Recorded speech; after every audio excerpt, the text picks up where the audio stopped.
Hey, what's up? Andrew Kramer here. Here's what we're going to be creating. Nice little earthquake effect here. Don't try to adjust your screen. It is the video is shaking. Don't worry. The other thing that we're going to be focusing on, and it was going to be a tutorial all by itself, but I thought I'd give you guys a little more, is you'll notice that this blurs out with these nice streaks. How is this possible, you ask? Well, through the power of 32 bits per channel.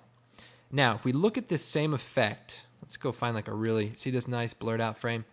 If we look at this in 8 bits per channel, we lose that nice streakiness. You see that? But go into 32 bits per channel and we're back in business. See, look at this frame here. 8 bits, 8 bits, 32 bits.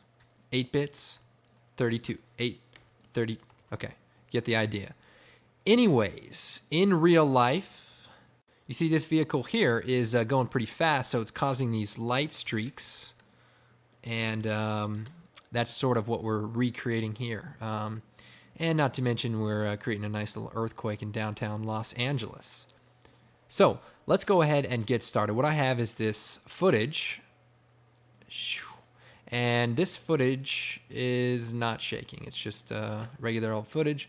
I'm going to go ahead and grab this footage, drop it into a new composition. And the first thing we need to do is create that 32-bitness from this image. This is just an 8-bit video in QuickTime format. So how can we create super bright pixels out of these white areas? And basically, how can we make them streak like they were previously? Well, here's the tip. Duplicate the layer, choose Effect, Color Correction, Levels, change the input black to 0.95. Basically, crush everything but the really, really bright pixels. 0.95 works pretty well. Then hit F4, change the transfer mode to Add. So in 32 bits per channel, the additive effect actually adds to the pixel value's intensity. So if we bring up our info palette and we roll over the bright area, you see up here we got 2. That means this white is twice as bright as regular white. And if we go here and duplicate that white, check that out. 3, 4, depending on how many times you duplicate it. In this case, we'll just duplicate it once. So now if I were to add a adjustment layer, and with the layer selected, if I choose Effect, Blur, Fast Blur, now it must be in 32 bits per channel, and the effect I apply must be 32 bits per channel. So if it wasn't, you might see this little character. But Fast Blur is a 32-bit per channel effect. So when I blur this out, check it out. See that kind of brighter areas are kind of blowing out? Well, if we go to 8 bits, if I alt-click on the 8 bits per channel, we don't get that. Only in 32 bits do we get that. So anyways, that's the cool tip for 32-bit people out there. Now then, to get this into a single layer, I'm going to pre-compose it. Select the layers, composition, layer. I don't know, one of these freaking will do it. Pre-compose. Choose OK. And now we need to create the shakiness. So to do it, we bring up the position and the rotation. And if we alt-click on the position, type wiggle. I've been using this a lot lately. Wiggle 8, 100 in parentheses. Play that back, and we get some nice, crazy wiggle. Now that's a lot of wiggling. So let's bring this down to say 6 and maybe 75. Okay, so not bad. Now, some of you are probably saying, hey, what's going on with the edges there?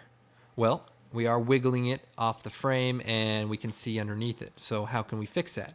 Well, let's go back into the pre-comp. We have our 2 layers here. Select the first layer, choose Effect, Stylize, Motion Tile. And let's extend the edges of the layer by changing the output height and width to, say, 150.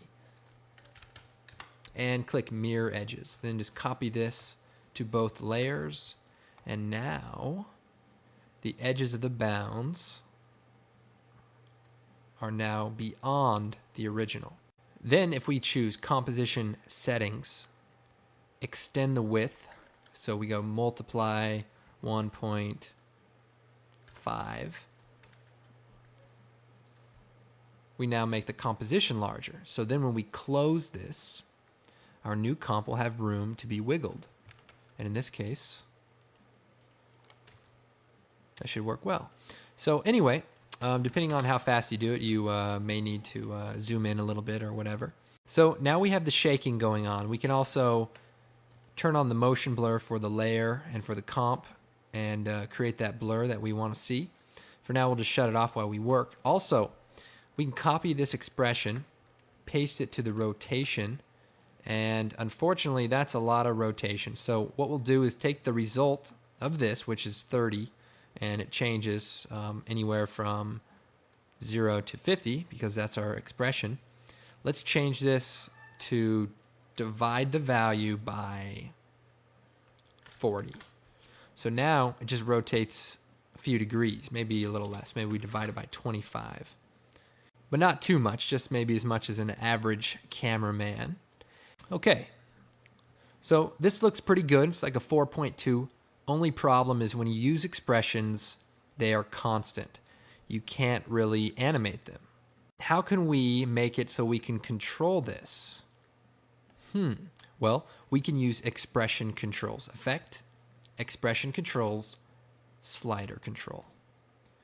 Now, with this slider control, we can animate the second value of our wiggle expression. To do that, we delete 50, and in place of 50, we take the pick whip and drag it to the slider control. We'll do that for both of these. We'll delete the 50, take the pick whip, drag it to the slider control value. Right now, it's set to 0, so nothing happens. We can even change the name of this by hitting return and typing amount to shake it. Yeah, that's good. And then if we set a keyframe for the slider value, move forward a little bit, shake it 60, let it shake for a while, maybe it goes up to 70 and then fades away to 0. Let's play that back. Okay, so that was a quick one there. But anyway, you can extend this animation on, maybe make it slowly come in, slowly go off. That is the tutorial. Remember, 32 bits are your friend, but if you don't have a night shot or something where it will really matter, well, don't waste your time. Just follow the second half of the tutorial. Still looks good, just, you lose out on, those details. Kind of's got that digital Land of the Lost look. And that's too bad when you could have the look of Jurassic Park. Think about it. Land of the Lost, Jurassic Park. Google that if you don't get it. Anyway, that's the end of the tutorial. Also, I want to thank everyone at the After Effects New York meeting.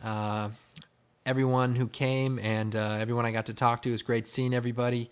For the next meeting, check out aeny.org. And of course, you can visit me, Andrew Kramer, at creativecow.net in the After Effects forum, or come check out my website, videocopilot.net. Anyway, we'll see you next time. I'm Andrew Kramer, and remember, if there's an earthquake, stop, drop, and roll.